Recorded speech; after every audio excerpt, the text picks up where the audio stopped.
Assalamualaikum warahmatullahi wabarakatuh. Kepada yang terhormat Bapak Ibu dosen penguji uji kinerja pada PPG Transformasi Pendidikan Agama Islam tahun 2025.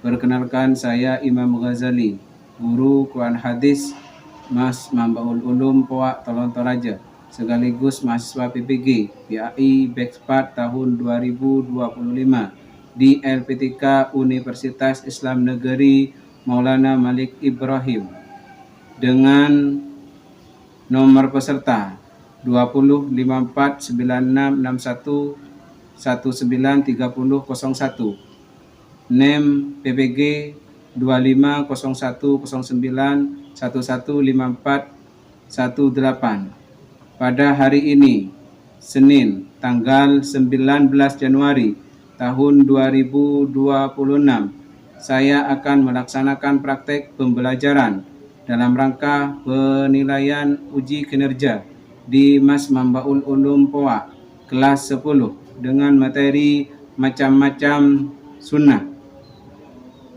Demikian dari kami, terima kasih dan selamat menyaksikan. Wassalamualaikum warahmatullahi wabarakatuh.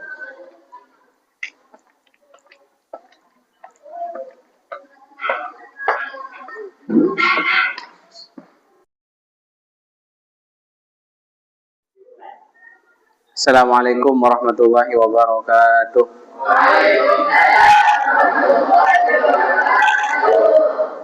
Sebelum pelajaran dimulai, mari kita buka dengan pembacaan doa. Doa dipimpin oleh Ketua Kelas. Silahkan Ketua Kelas.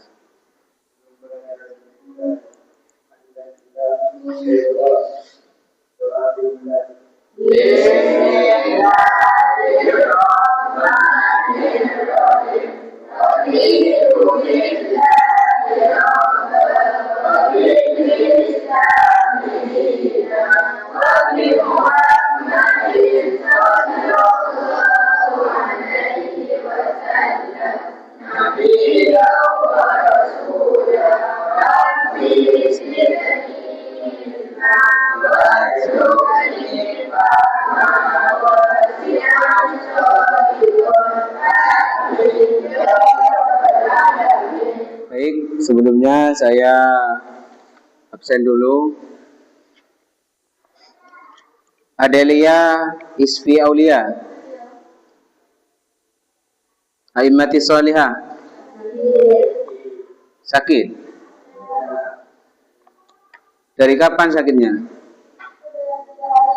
Sudah 3 hari. Doakan semoga cepat sembuh. Al-Fatihah.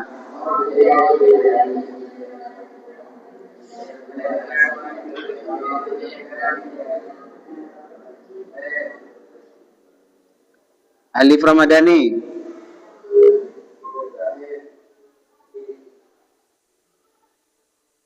Amelia Kiromi,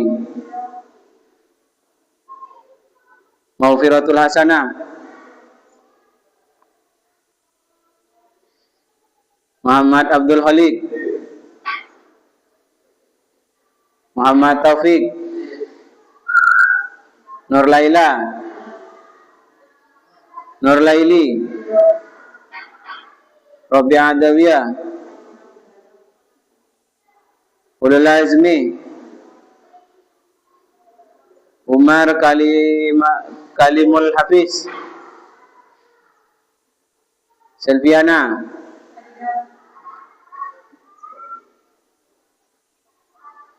hadir semua ya? Hanya satu yang sakit. Setelah kemarin sudah membahas tentang persamaan dan perbedaan antara hadis dan sunnah, tentunya kalian semua sudah mengetahui tentang sunnah. Tentang sunnah, apa itu sunnah. Namun sebelum saya mengkaji ataupun membahas tentang berbagai macam sunnah, sebelumnya saya ingin menanyakan kepada antum sekalian, apakah di antara kalian bisa mengetahui ataupun belajar sungguh-sungguh di rumahnya tentang macam-macam sunnah. Yang saya tanyakan, apa yang kalian ketahui tentang sunnah? Ayo. Yuk lagi Putra. Ya. Sunnah lebih luas cakupannya daripada hadis, sehingga berkenaan dengan sifat dan kelakuan perjalanan jauh baik sebelum maupun sudah menjadi nabi.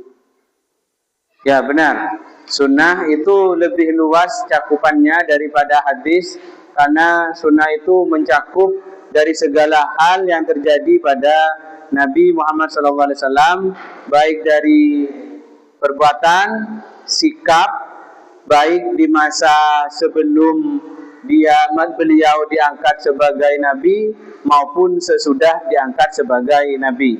Ada jawaban yang lain kiranya? Bagian Putri, siapa? Terus, lanjut.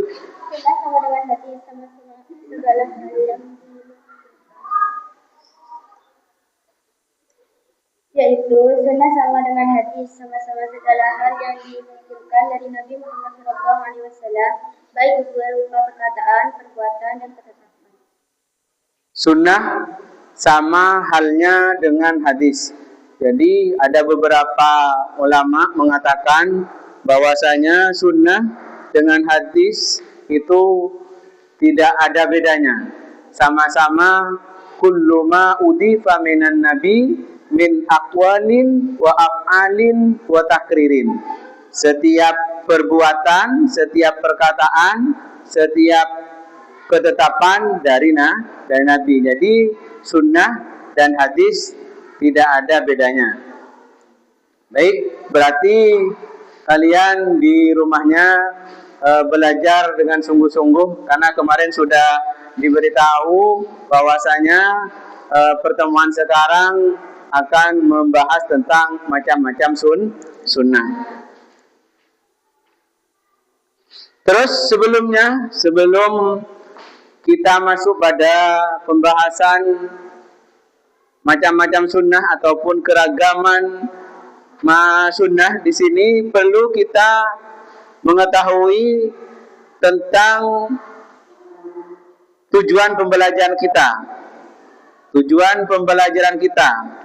Yang pertama, tujuan pembelajaran kita di sini menjelaskan pengertian sunnah secara bahasa dan istilah. Jadi tujuan dalam pembelajaran pada saat ini yang pertama menjelaskan pengertian sunnah secara bahasa dan istilah. Terus yang kedua mengidentifikasi macam-macam sunnah berdasarkan bentuknya. Sunnah berdasarkan bentuknya di sini ada sunnah qauliyah, ada sunnah fi'liyah, ada sunnah takririyah, dan juga ada sunnah hamimiyah. Terus tujuan dalam pembelajaran kita yang terakhir yaitu memberikan contoh dari masing-masing sunnah. Memberikan contoh dari masing-masing sunnah, baik dari sunnah qauliyah, sunnah fi'liyah, sunnah takririyah, dan sunnah hamimiyah. Kenyataannya yang terjadi dalam masyarakat seperti kita yang sudah ketahui, sunnah anggapan masyarakat di sini ada beberapa anggapan. Ada beberapa anggapan tentang sunnah dalam masyarakat. Masyarakat ada yang mengatakan bahwasanya sunnah itu setiap hal yang wajib diikuti karena itu semuanya dari Nabi. Ada juga yang mengatakan sebagian masyarakat sunnah itu merupakan anjuran dari Nabi. Di dikerjakan boleh, tidak dikerjakan boleh. Sebelum membahas tentang macam-macam sunnah, kita harus mengetahui tujuan pembelajaran kita pada saat ini. Yang mana tujuan pembelajaran kita pada saat ini yang pertama, di situ sudah jelas menjelaskan pengertian sunnah secara bahasa dan istilah. Yang kedua, mengidentifikasi macam-macam sunnah berdasarkan bentuknya. Terus, yang ketiga, tujuan pembelajaran mengidentifikasi macam-macam sunnah berdasarkan kualitas periwayatannya. Yang keempat, memberikan contoh masing-masing sunnah dalam kehidupan sehari-hari. Terus yang terakhir, dari tujuan pembelajaran kita pada saat ini, berkolaborasi, berpikir kritis, dan kreatif dalam menyelesaikan masalah berbasis kehidupan nyata.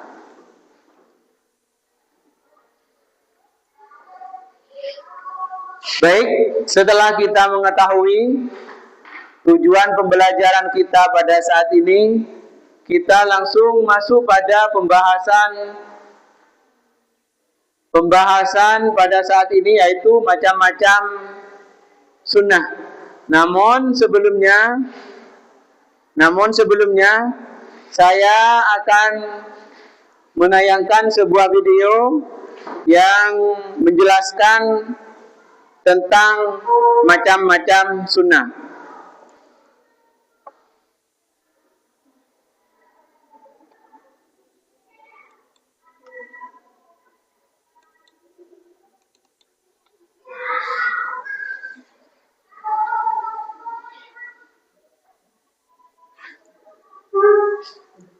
Mohon simak baik-baik biar bisa dipahami.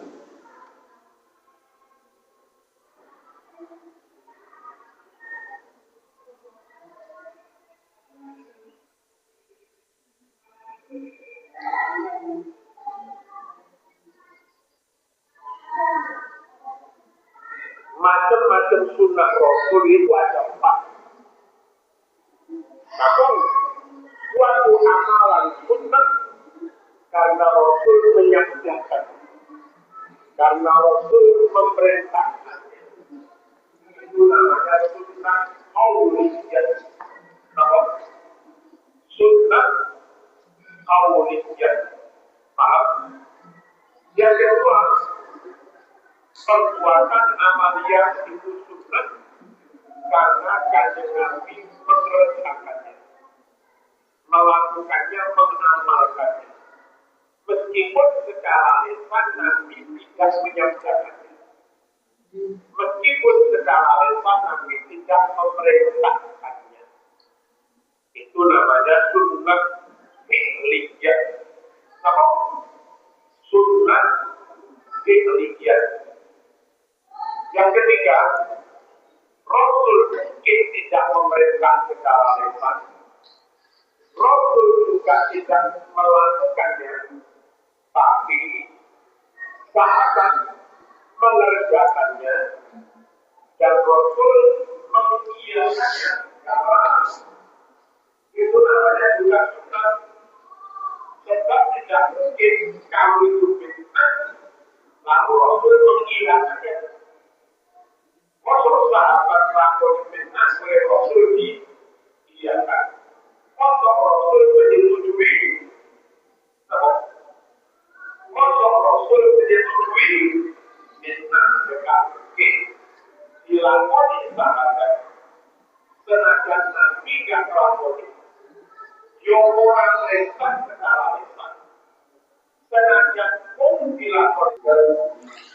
Baik, setelah kita menyimak ataupun mendengarkan dari video tadi, mari kita memasuki pada materi pembelajaran pada saat ini tentang macam-macam sunnah. Macam-macam sunnah di sini dibagi menjadi 4. Yang pertama ada sunnah qauliyah. Sunnah qauliyah di sini bentuk perkataan ataupun ucapan yang disandarkan kepada Nabi Muhammad SAW. Jadi sunnah qauliyah di sini merupakan sebuah bentuk ucapan ataupun perkataan Nabi. Seperti di sini dicontohkan hadis tentang keutamaan belajar dan mengajar Al-Quran. Yang disabdakannya, khairukum man ta'allamal Qur'ana wa 'allamahu. Terus beliau juga mengatakan hadis lain, falyakul khairan aw liyasmut. Falyakul khairan aw liyasmut. Di sini juga merupakan contoh dari sunnah qauliyah. Terus lanjut pada sunnah yang kedua. Sunnah yang kedua yaitu sunnah fi'liyah. Sunnah fi'liyah. Sunnah fi'liyah di sini segala perbuatan yang disandarkan kepada Nabi Muhammad SAW. Jadi sunnah fi'liyah di sini segala perbuatan yang disandarkan pada Nabi Muhammad SAW. Di sini dicontohkan hadis tentang tata cara sholat. Hadis tentang tata cara sholat. Sallu kama ra'aitumuni usalli. Jadi Nabi bersabda, sallu kama ra'aitumuni usalli.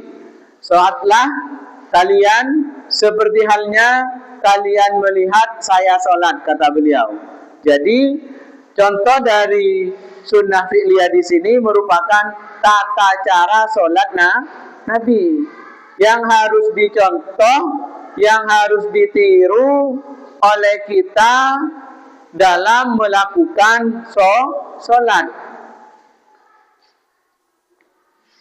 Terus yang ketiga ada sunnah takririyah.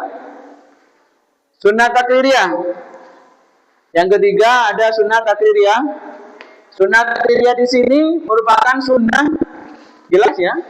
Jelas. Sunnah takririyah di sini adalah sunnah yang berupa ketetapan Nabi Muhammad SAW terhadap apa yang datang atau yang dilakukan para sahabatnya. Jadi sunnah qauliyah di sini merupakan sebuah ketetapan Nabi yang mana ketetapan di sini yang datangnya dari sahabat, bukan perbuatan Nabi. Akan tetapi yang menetapkan Kanjeng Nabi. Contoh, di sini dicontohkan hadis tentang tayamum. Di sini dicontohkan hadis tentang tayamum. Di salah satu hadis ada dua sahabat yang melakukan perjalanan. Di tengah perjalanan keduanya masuk pada waktu sholat. Karena masuk pada waktu sholat belum menemukan air, mereka keduanya melakukan tayamum dan sholat dengan melakukan tayamum tersebut. Intinya melakukan taharah menggunakan tayamum. Kemudian melanjutkan perjalanannya. Mereka berdua melanjutkan perjalanannya. Setelah sampai pada tujuan, ternyata ada air dan ternyata masih ada waktu. Yang satunya Yang satunya mengulangi sholatnya dengan cara berwudhu lagi. Yang satunya diam. Yang satunya diam. Tidak melakukan sholat lagi. Dalam artian tidak mengulangi sholatnya. Karena sudah sholat dengan pakai bersuci tayamum. Didengar oleh Nabi ataupun diaturkan pada Nabi, Nabi diam. Nabi diam, tidak menyuruh yang tayamum itu sholat lagi, tidak menyuruh, tidak mengatakan yang sholat lagi, sholat yang tadi batal. Nabi diam.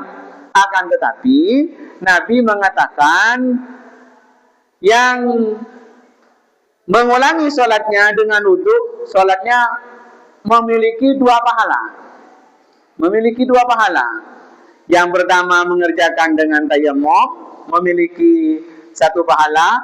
Keduanya mengulangi lagi pakai taharah dengan cara berwudu, kemudian sholat, mendapatkan pahala lagi. Jadi hanya saja mendapat pahala dua, bukan sah tidak sahnya. Itu merupakan sebuah contoh dari sunnah takririyah. Terus yang terakhir dari beberapa macam sunnah. Yang terakhir ada sunnah hamimiyah. Jelas? Sunnah hamimiyah di sini merupakan sunnah yang berupa hasrat. Sunnah hamimiyah di sini merupakan sunnah yang berupa hasrat Nabi Muhammad SAW yang belum terrealisasikan. Jadi sunnah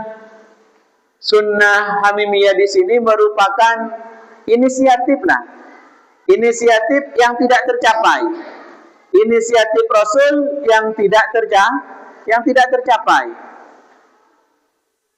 Lalu dikerjakan oleh kita sebagai umatnya, tetap itu dikatakan sunnah, bukan bid'ah.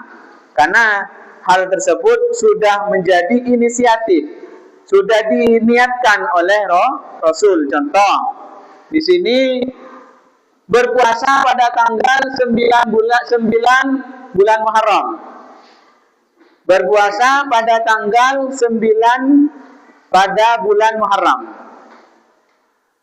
Berpuasa pada tanggal 9 bulan Muharram di sini Rasul tidak pernah melakukannya. Akan tetapi pernah menginginkannya, pernah berinisiatif ketika beliau nanti bisa ataupun umurnya nyampe pada tahun yang akan depan, beliau berjanji akan berpuasa, berniat akan berpuasa pada tanggal 9 Muharram. Kenyataannya bagaimana? Kenyataannya belum sampai beliau pada tahun berikut beliau wafat. Berarti beliau tidak pernah melakukan puasa tanggal 9 Muharram. Akan tetapi tetap di sini dikatakan sunnah. Sunnahnya masuk pada sunnah hamimiyah karena sudah diinginkan terlebih dahulu oleh Rasul.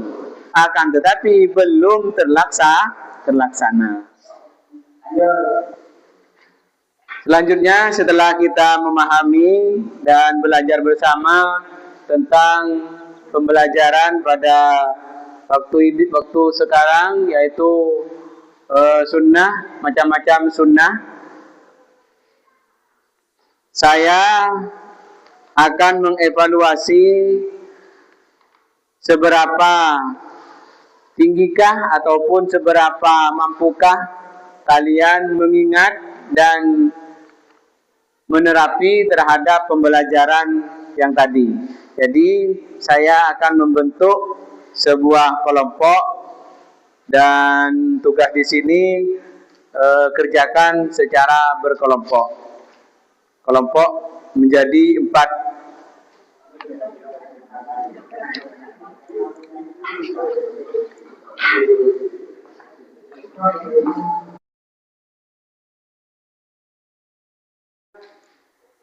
Mencari, tolong berikan contoh dari masing-masing sunnah. Yuk, diskusikan sama teman-temannya. Jika belum ada yang mengerti, silakan ditanyakan.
Bisa dipahami? Bisa.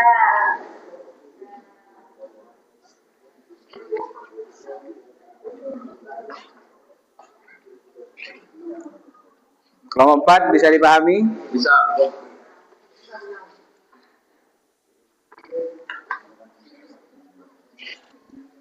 Mungkin.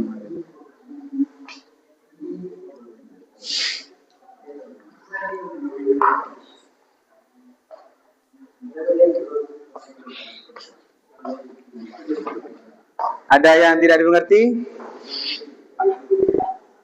Bisa dipahami?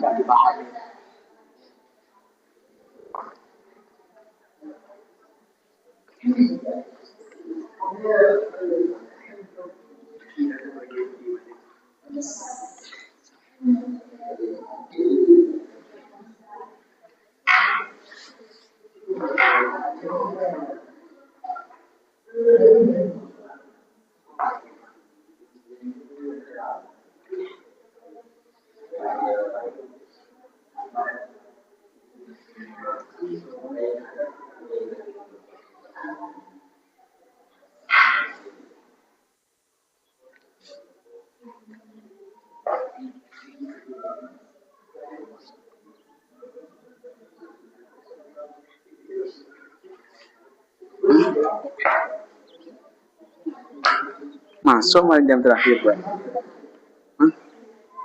Benih gue kenapa tak bisa naik video? Iya malah. Tapi tanya, ya.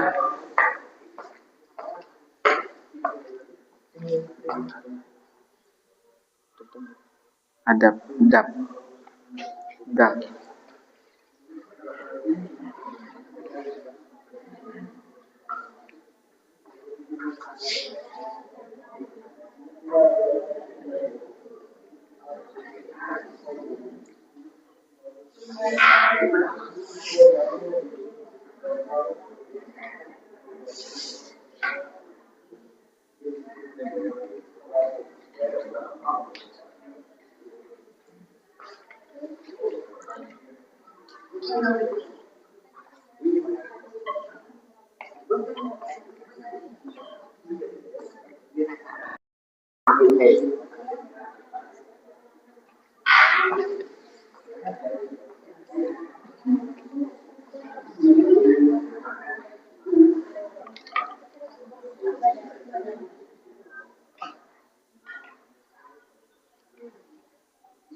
Nanti kalau sudah selesai, mohon pertanggungjawabannya. Nanti kalau sudah selesai, mohon pertanggungjawabannya. Harus dipresentasikan maju ke depan dari masing-masing kelompok. Ngerti?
Sudah selesai? Selesai semua? Siap untuk bertanggung jawab? Siap maju ke depan? Sekarang minta pertanggungjawabannya, tolong presentasikan maju ke depan dari tiap-tiap kelompok. Coba saya panggil kelompok 3 terlebih dahulu. Kami dari kelompok 3 akan mempresentasikan tentang hasil diskusi kami, yaitu contoh sunnah takbir.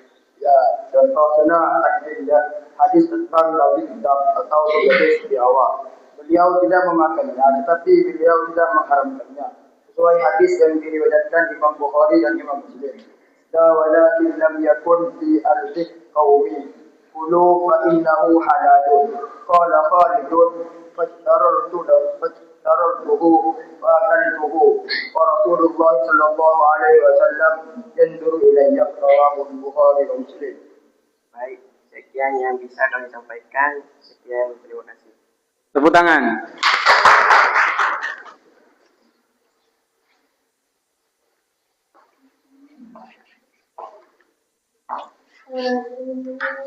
Saya akan mempresentasikan dari contoh sunnah qauliyah. Hadis tentang bacaan yang disukai Allah berupa subhanallah wa bihamdihi subhanallahi al-azim. Sesuai dengan hadis yang diriwayatkan Imam Bukhari dan Muslim. Kalimatani khafifatani 'ala al-lisani khafifatani fil lisani khafifatani 'ala ar-rahman. Subhanallah wa bihamdihi subhanallahil azim. Rawahu Bukhari dan Muslim. Sekian, terima kasih. Tepuk tangan. Alhamdulillah telah selesai pembelajaran pada kesempatan ini tentang macam-macam sunnah. Macam-macam sunnah, alhamdulillah sudah selesai. Akan tetapi sebelum kita tutup dengan doa, insya Allah pada pertemuan akan datang kita membahas bab setelahnya, yaitu tentang sejarah perkembangan hadis. Namun sebelum kita tutup, mari kita membaca doa bersama. Doa bersama di sini dipimpin oleh ketua kelas. Silakan ketua kelas. Ditutup. Selesai. Mari kita berdoa.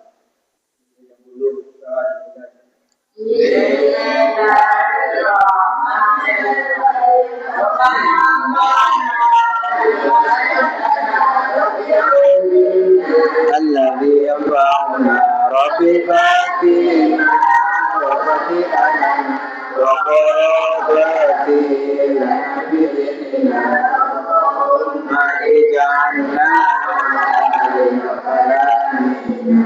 min